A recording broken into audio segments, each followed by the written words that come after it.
Hello everyone, আসসালামু আলাইকুম। Welcome back to my another new video. আপনারা সবাই কেমন আছেন? আই হোপ অনেক ভালো আছেন। আলহামদুলিল্লাহ, আল্লাহর অশেষ রহমতে আমরা অনেক ভালো আছি। আজকে আমি আপনাদের মাঝে কোনো ব্লগ ভিডিও শেয়ার করব না। আজকে আমি শেয়ার করব একটা রেসিপি। আমার শাশুড়িকে আজকে আমি পিঠা বানিয়ে খাওয়াবো, ভাবতেছি যে আপনাদের মাঝে একটু শেয়ার করি আর কিছু টিপস দেবো যাতে পিঠাগুলো ফুলে কীভাবে, বা অনেকে বলেন যে মাটির চুলায় পিঠা ফুলে অনেক সুন্দর, গ্যাসের চুলায় ফুলে না কেন। আজকে আমি আপনাদেরকে গ্যাসের চুলায় পিঠাগুলো বানিয়ে দেখাবো।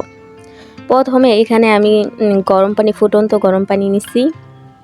নেওয়ার পরে আমি দেখতে পাচ্ছেন যে ফ্রিজের থেকে আমি 1 ঘন্টা আগেই গুঁড়িগুলো নামিয়ে নিচ্ছি। এই গুঁড়োগুলো 1 ঘন্টা আগে রেস্টে রেখে দেওয়ার পরে এখন আবার আমি গুলিয়ে নিতেছি। আর এখানে মেন প্রসেসই হচ্ছে আপনার ব্যাটারটা তৈরি করা। ব্যাটারটা যদি সুন্দরভাবে আপনি প্রসেসিং করে তৈরি করতে পারেন তাহলে কিন্তু পিঠা অবশ্যই ফুলবে, 100% গ্যারান্টি। তো এখানে আমি গরম পানি নিচ্ছি, ওই গরম পানি দিয়ে ব্যাটারটা আস্তে আস্তে তৈরি করে নিব, মেখে নেব।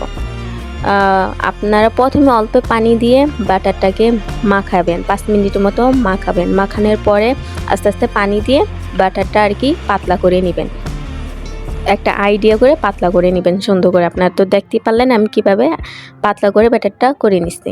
এখন আমি চুলাতে একটা তাওয়া বসাই দিচ্ছি। এই তাওয়াটাতে হালকা তেল দিয়ে আমি ব্রাশ করে আর কি মুছে দিতেছি। আর মুছে দেওয়ার পরে আমি হালকা একটু গরম করে নেওয়ার পরে আর আঁচটা কিন্তু আপনারা মিডিয়াম আঁচে আর কি রাখবেন, বেশি আর কি বাড়িয়ে দেবেন না চুলা জালটা। তাহলে কি হবে, নিচ দিয়ে পোড়া লাগা যাবে আর ভিতরে আর কি কাঁচা কাঁচা থেকে যাবে। তো এই ভুলটা কখনো করবেন না। অল্প আঁচে পিঠাটা আর কি তৈরি করতে হবে, একেবারে অল্প আঁচও না, একেবারে বেশিও না, মিডিয়াম। তো আমার বাটারটা সুন্দর করে আমি প্রসেসিং করে নিচ্ছি। এখন আর কি বাটারটা দিয়ে দিতেছি। তো দুধ চিতই পিঠাতে আর কি বানাতে হলে আগে আমাদের এই চিতই পিঠাটাই সুন্দর করে প্রসেসিং করে সুন্দর করে বানাতে হয়। তো আমার মনে হয় এটাকে গোলানটাই মেন প্রসেস। আপনি যদি এই যে গুঁড়িগুলো দিয়ে হালকা লবণ দিয়ে এই বাটারটা করে নেন, সুন্দর করে গুলিয়ে নেন, তাহলে কিন্তু পিঠাটা অনেক সুন্দর ফুলবে। আপনারা কিন্তু দেখতে পাচ্ছেন যে আমার পিঠাগুলো কত সুন্দর করে ফুলছে। আর এই ফুলার একটাই কারণ, আমি বাটারটা অনেক সুন্দর করে প্রসেসিং করে আর কি বাটারটা করে নিছি, মাখায় নিছি। আর ভুলও আপনারা এই কাজটা করবেন না। অনেকে আছে বাটারটা আর কি ঠান্ডা পানি দিয়ে, নর্মাল পানি দেওয়া করে, এটা করবেন না কখনই। আপনারা সবসময় চেষ্টা করবেন পানিটা কুসুম গরম, নয়তো বলকানায়া পানিটা একটু হালকা ঠান্ডা হওয়ার পরে যাতে আপনার হাতে সয়, এরকম। আপনার হাতে সইবে না এমন গরম পানি দিয়ে কিন্তু কখনোই করতে যাবেন না, তো আবার হাত পড়ে যাবে। তো চেষ্টা করবেন কুসুম গরম পানি দেওয়া আর কি বাটারটা তৈরি করতে। তো এখন আমি দ্বিতীয় ধাপে গেছি। এখন আমি খেজুরের গুড়গুলো পানি দিয়ে জাল করে নিব। কারণ খেজুরের গুড়টা যদি আপনি আগে জাল করে নেন তো দুধের মধ্যে দিলে কি হয়, দুধটা আর ফাটে না। অনেক সময় দেখেন যে আমরা দুধের মধ্যে খেজুরের গুড় বা যে কোনো গুড়ি দিলে দুধটা ফেটে যায়। ফাটার একটাই কারণ, দুধটা ফাটার একটাই কারণ খেজুরের গুড়টা আমরা ডাইরেক্টলি ব্যবহার করি, এটা ভুলেও করা যাবে না। আগে খেজুরের গুড়টা জাল দিয়ে ভালো মতো তারপরে দুধের মধ্যে অ্যাড করতে হবে। তো আমি এখানে খেজুরের গুড়টা জাল দিয়ে নিতেছি, আর উপরে কিছু ফেনা আস্তে আস্তে ওগুলো আমি ফালাই দিতেছি। আর খেজুরের গুড়টা চেষ্টা করবেন ভালোভাবে জাল দিয়ে নিতে, তাহলে কি হবে, গ্রানও আসবে অনেক সুন্দর, তাছাড়া প্লাস খেতে অনেক মজা হবে। তো এখানে আমি আবার দুধগুলো প্রসেসিং করে নিতেছি।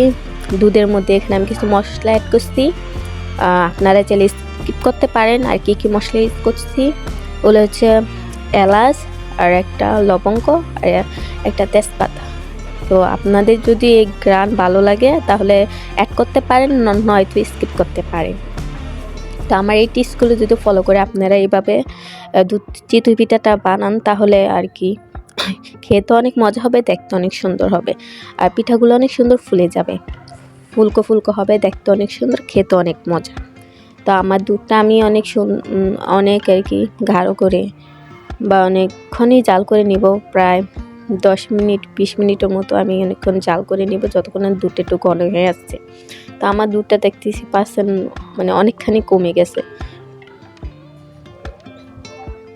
এই মুহূর্তে আমি আমার খেজুরের গুড়গুলো ঢেলে দিলাম। যেহেতু এটা আমি আগে থাকতেই জাল করে নিছি, তো এটা দেওয়ার পরও অত বেশি জাল করা লাগবে না, যেহেতু এটা অনেকক্ষণ আমি জাল করে নিচ্ছি এর আগে। তো দেখতেছেন আমার দুধ কিন্তু একটুও ফাটে নাই, আর কোনো রকম হয় নাই। দেখছেন দুধ আর একই প্রসেসে আর কি রয়েছে। তো এখন আমি পিঠাগুলো ভাজবো, খোলায় দিব। আর এই গরম গরম দুধের মধ্যেই আমি এখন পাতিলটা কিন্তু নামায় ঢাইকে থুইছি, না হলে কিন্তু ঠান্ডা হয়ে যাবে দুধ। তো ওই দুধের শিরাটা আমি রেখে দিচ্ছি। এখন গরম গরম পিঠা বানাই, গরম গরম পিঠাগুলো আমি দুধের মধ্যে দিয়ে দেব। তাহলে কি হবে, সাথে সাথে ওইটা আর কি দুধগুলো খেয়ে টইটুম্বুর হয়ে আর কি থাকবে।